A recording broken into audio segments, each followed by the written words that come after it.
How y'all doing? Having a good day? I am. Ha ha. First thing I want to do is show you my pergola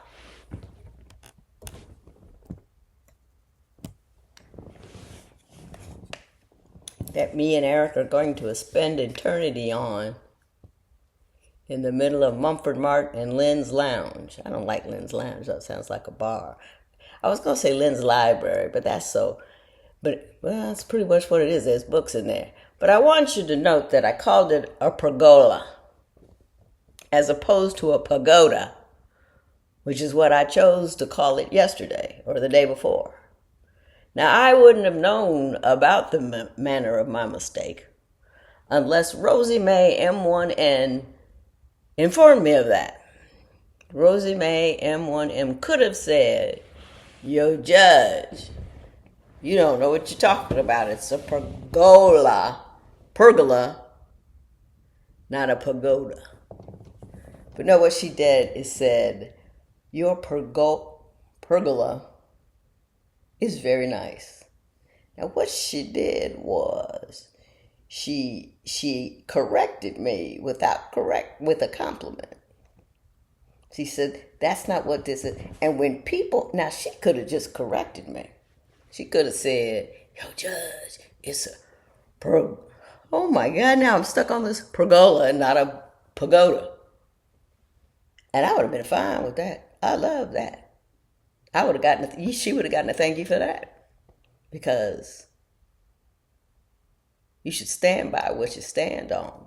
But you shouldn't still stand there once you find out it's a stupid place to stand. And she informed me of something. She educated me. So I appreciate it. Now she said, "You silly bee." That's another thing. But she was just sweet about it. So this is a pagoda.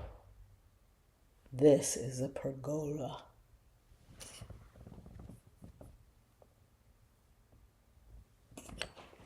So thank you, Rosemary M1M. I hope I got the name right. Y'all have some great. Well, I have Judge Lynn Real I on IG. So who can I manage to talk about? I got my birthday tips from Pam. One of my, I don't know where I put it. It's my favorite hat now. And I was going to do a shout out to the owner, but I looked at her site, and it seems like it's a one-man shop. So I contacted her first to see what she would like me not to do, because I really like the hat, and she had some other stuff that I really like. So I'm going to take care of that later. And it had a lot of Wayne State stuff in it. And somebody asked me, "What is your attachment to Wayne State?" One, Pam is a hardcore Detroiter. Is that what you call one? Detroit person? She sent me a shirt that says Detroit-ish. I mean, she's just wonderful. And Detroit, if there was no Detroit, there'd be no me. My mother was working in a flower shop and the Ford factory in Detroit. And one day Ford laid her off. We ain't got enough work for you. So her friend Mary, Little John, said, "Let's go out and see Della Reese's in town." Della Reese was hot. So they went in, and the place was so packed. No, I think the place was packed. They got in, but they didn't drink. So they got put out. And so she says, "Well, we're out now. Let's go around the corner." And the mom was like me. She says, "I don't be making money, or I'll just be home." And they sat them and said, "Well, we're crowded, but we've got this one table with two men sitting at it. Do you mind?" They said no. Mom probably said she did mind, but Mary didn't. Mary didn't. I think her name, I don't know, maybe I just made that up like I made up Oscar. Called that cat Oscar. His name was Patrick. But anyway, so she sat at the table. One of the guys at the table was a redheaded dude named Alex. And Alex looked at her, and they talked for a while, and he said, "I got the guy for you."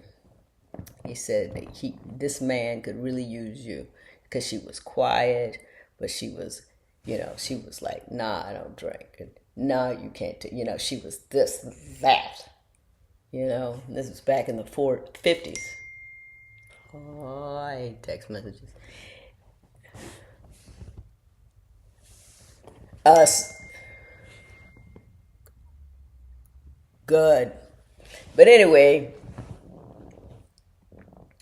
and she said no.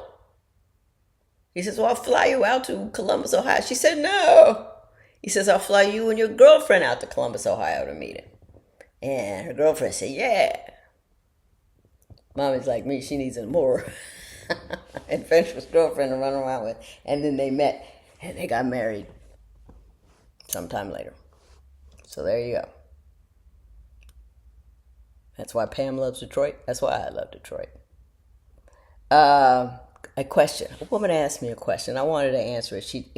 And it was a longer question, but basically she was saying she's in her 70s, her husband in her 80s, and she was watching my grief journey. And she says she's just horrified by it. Not horrified. She used the word horrified. I use the word horrified. But she can't imagine being without him, and she finds herself worrying and obsessing over it and wondering how it's going to be and what it's going to be like. I can't tell you how it's going to be or what it's going to be like. But what I can tell you this is, the first thing is, don't miss him today, worrying about missing him tomorrow. If you're worrying, you are not interesting, you're all wound up, you're not interested in adventure, and you're not clearly present being with him and enjoying him. So don't spend your time putting yourself in a space of stress, thinking about what if I didn't have this beautiful thing, as opposed to just enjoying this beautiful thing and not worrying about it. It's going to happen to one of you. As my doctor said when I was in there crying, he said, these things happen. I thought that was a little chilly. But don't miss him worrying about missing him. Miss the real guy. You'll have plenty of time to miss if he's not there. The second thing I would tell you is, what do I do befalls a lot of widows? Is there something you want to prepare for? Don't prepare for missing them. Make sure everything, where everything is, where all the money is, where everything is. I was very active and, interested in the co-ownership of our businesses and blah, blah, blah, blah. But when he died, there was so much I did not know. And just stuff I didn't know about the house, stuff I didn't and there's this horrid loss and grief, and then there's this horror of horrors that the whole world has shook the only safe place off of it. And so the thing to do, they have things out there, when I die, this wood or everything, and don't be afraid of the thing. I mean, it's no fun going through it, but don't worry about it. Nothing you can do other than those two things and another one. I always have to have another thing. Make sure you're a whole person today. So if God calls him home, you have a full life. That don't mean you won't grieve. That don't mean you won't miss him. But you will have something to go to. At first, I went to cleaning out closets. And then I found these doll houses, something to concentrate. Well, and I went a lot to refuge. I did a lot of stuff. But if I had something really it makes it easier to distract yourself for moments. And sometimes in the beginning of the process, having a distracted moment is the best you could do. So those are the three things that you do. But the most important thing is, don't fool around and miss loving him while he's here, worrying about missing the love that he has when he's gone. And then again, it may go the other way around. That's unusual. Not unusual. Typically, the guy goes first, especially because they're usually older and stuff. And then women just tend to live longer. Hope that answered that question. I'm reading my notes because I always have a lot of notes that I can't remember. I don't know what half of them mean. I have the word down here, shock. Why do I have the word here, shock? I don't know. I might have been shocked when I wrote it down. I don't know what went on. I do know that I told my son who bought brought home an unauthorized animal. And I told him, that's fine. I said, but you're going to have to take care of that rabbit. I'm not doing nothing with the rabbit. The rabbits are usually low maintenance. Do you know what I did? I went out and spent a whole bunch of money that I didn't need to spend. Not a whole bunch, but it was, more than I wanted to spend or needed to spend on a rabbit hutch. And I didn't get a small rabbit hutch. I got a big, not big, huge one, but one where he could, travel and do and have some fun. And then I spent 2 hours putting it together. He didn't even help me. I told him. He said, wait till I get it ready, because he had dental department. But I know, I can't stand having something unput together that needs to be put together in my living room. I have to put it together. Can't take it. Now, I don't keep it clean once I put it together, but hey, what you gonna do? Now, I've answered the question. I have admitted to not knowing the difference between pergola and pagoda, but I know that. Pagoda, but I know it now. Not too well, obviously. So I'm going to just tell you a stupid story about what happened to me the other day. And you can go out about your business. Like you're going to stay anyway. Yesterday, I was at, I think the cashier in there now just kind of looks at me. I'm in there all the time. Between that and Etsy and miniatures.com and iLand and Amazon, there's a whole community doing whatever little weird thing you're doing. There's always a whole community selling things about it and everything. But anyway, I love it. I love it. But anyway, so I went to Hobby Lobby.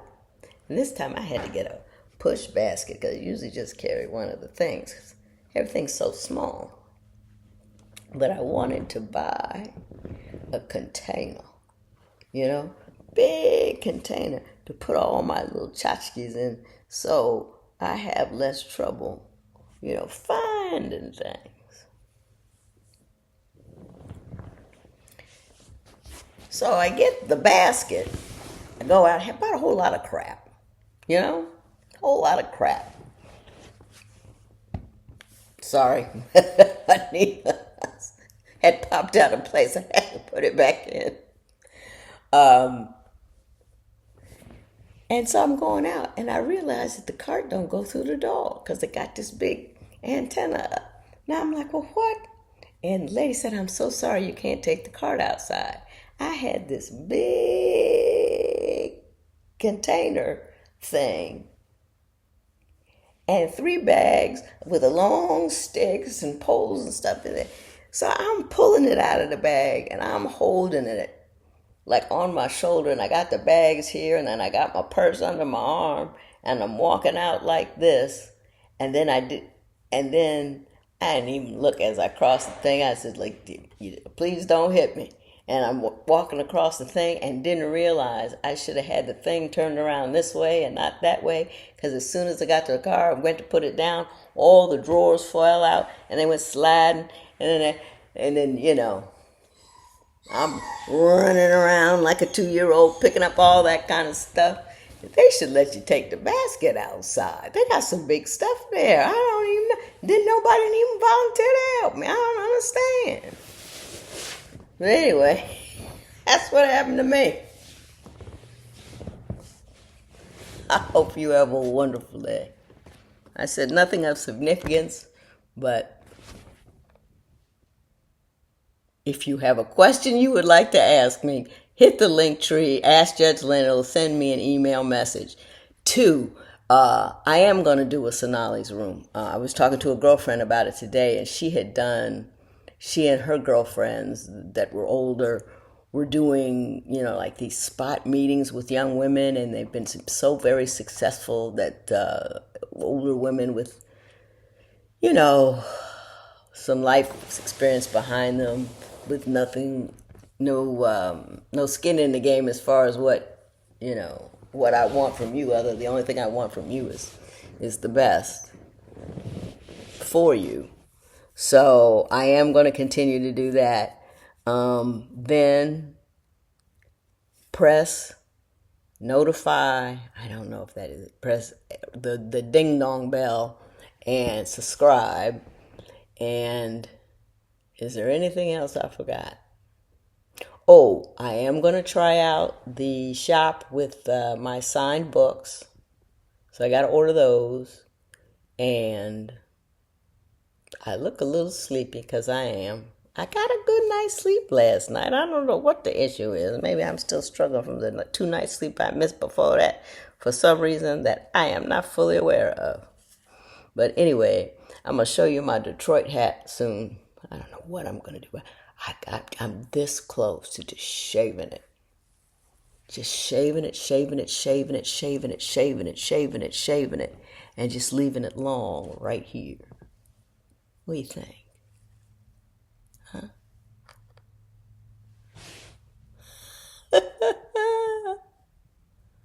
I'll see y'all later.